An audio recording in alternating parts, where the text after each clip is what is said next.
আমরা আলোচনা করব হচ্ছে যে অক্টাল এবং হেক্সাডেসিমাল সংখ্যা পদ্ধতির মধ্যে পারস্পরিক রূপান্তর নিয়ে।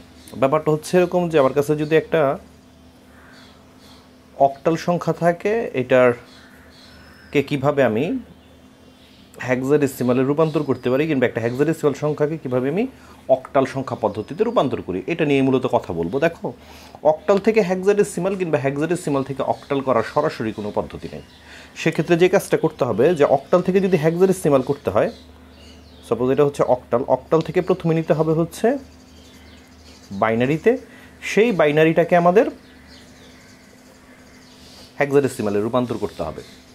আবার একইভাবে তুমি যদি হেক্সাডেসিমাল থেকে অক্টালে যেতে চাও, তাহলে হেক্সাডেসিমাল সংখ্যাটাকে প্রথমে বাইনারি করতে হবে, তারপর সেই বাইনারি সংখ্যাটাকে অক্টাল করতে হবে। তার মানে হচ্ছে যে বাইনারির সাহায্য নিতে হবে, যে বাইনারি সংখ্যা পদ্ধতি। তো কীভাবে একটা অক্টাল অথবা হেক্সাডেসিমাল সংখ্যাকে বাইনারিতে রূপান্তর করতে হয়, কিংবা বাইনারি সংখ্যাকে অক্টাল অথবা হেক্সাডেসিমালে রূপান্তর করতে হয়, সেটা নিয়ে আমার একটা ভিডিও রয়েছে, সেটা তোমরা দেখে নিতে পারো। তো চলো আমরা একটা এক্সাম্পলের মাধ্যমে এটা করার চেষ্টা করি। যে সাপোজ আমার কাছে একটা অক্টাল সংখ্যা রয়েছে, একটু বড়সড় অক্টাল সংখ্যাই নেই, আমার কাছে একটা অক্টাল সংখ্যা রয়েছে হচ্ছে 753। এটা একটা অক্টাল সংখ্যা। এটাকে আমার কি করতে হবে? হেক্সাডেসিমালে রূপান্তর করতে হবে। আমি কী করবো প্রথমে? তো অক্টাল থেকে প্রথমে বাইনারিতে নিব। অক্টাল থেকে কি করব? বাইনারিতে নিব। তো অক্টাল থেকে বাইনারিতে নেব, অক্টালের সময় কী মনে রাখতে হয়? 4 2 1, এই কথাটা আমার অক্টালের সময় মনে রাখতে হয়, ঠিক না? আচ্ছা, তাহলে প্রথমটা হচ্ছে 7 কোনটা কোনটা মিলে হবে? 3টা মিলে 7 হবে। তাহলে 1 1 1। 5-এর সময় কী কী লাগবে? 4 আর 1, ঠিক না? এখানে 0 আসবে, তাহলে হচ্ছে 1 0 1। আর 3 হবে কোনটা কোনটা মিলে? দেখো তো, 2 আর 1 মিলে, তাহলে 2 আর 1-এর নিচে 1 হবে 0, তাহলে 0 1 1। এই হয়ে গেল আমার অক্টাল, বাইনারি। এখন এই বাইনারি সংখ্যাটাকে আমার কী করতে হবে? হেক্সাডেসিমালে রূপান্তর করতে হবে। তাহলে কয়টা করে বিট নিতে হবে? 4টা করে, 4টা বিট। যদি শর্ট পড়ে তাহলে আরও 3টা দিয়ে দিলাম। তো এটার জন্য কোন মানটা হবে? 8 4 2 1, ঠিক না? তো প্রথমটা হচ্ছে 0 0 0 1, তো 3টা 0 1, তাহলে 1-এর ঘরে আসলো, তাহলে এটার মান হয়ে গেল 1। এটা কত? 1 1 1 0, তাহলে 1 1 1, তাহলে 8 আর 4 হচ্ছে 12 13 14, ঠিক আছে? এখন 14 দিয়ে আমরা কী বোঝাই? 14 দিয়ে আমরা কী বোঝাই? আমরা 14 দিয়ে বোঝাই হচ্ছে ই, ঠিক না? ওই যে আমরা শিখেছিলাম না, যে 10 এ, 11 হচ্ছে বি, 12 হচ্ছে সি, 13 ডি, 14 ই এবং 15 হচ্ছে এফ। এটা হেক্সাডেসিমালের জন্য। তো 14 ইকুয়াল টু কত হবে? 14 মানে হচ্ছে সিম্পল ই।